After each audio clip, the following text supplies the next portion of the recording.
Are you still saving your renders as PNG? Stop. There's a whole lot better option, which is OpenEXR. Let me explain. If you look at the gamut of the color space, you will notice a huge difference between sRGB and ACES color space. Since PNG saves images in sRGB gamut, it's a lot less than what ACES can provide. When looking at this chart, we can see that ACES covers a lot more gamut than sRGB. You don't need to use ACES AP0 because it's overkill. It's beyond what the human eye can see, so we're going to use ACEScg instead. Let's just get to the comparison. So here I have a simple interior scene I've downloaded from BlenderKit from GH Blender. Huge shout out to him. And we're going to render it.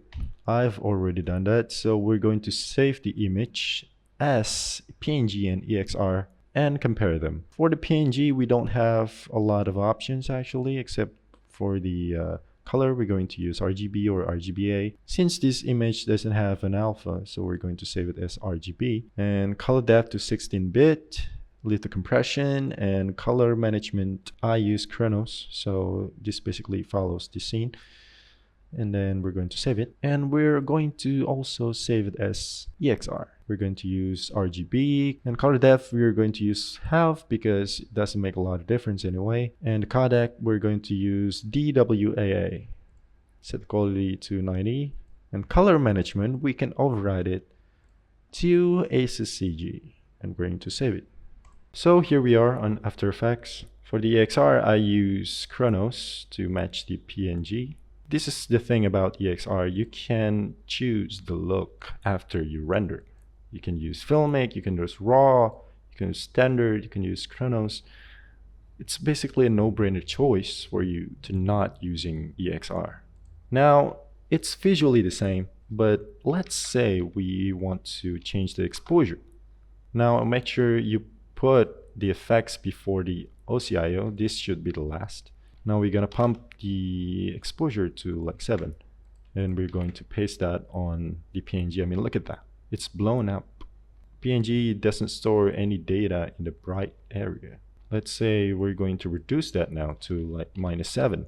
We're going to do the same to the EXR. Now look at that difference. EXR basically has every data in the dark areas too. Now this is very useful in the post-processing because you need all the data in the bright and dark areas of the render. Now this also applies to hue saturations. Since the gamut, as we know, this is a whole lot better than sRGB. We're going to pump up the hue saturation to like, and we're going to copy that to the EXR. And then look at the difference. PNG is like, basically it's flat red in the bulb, on the pillows, on basically anything is blown up. While the EXR has all the data still. In the bright spot, it maintains the exposure to be white instead of following the colors. It's a no-brainer choice. So stick to OpenEXR if you want to compose your image further. Subscribe for more.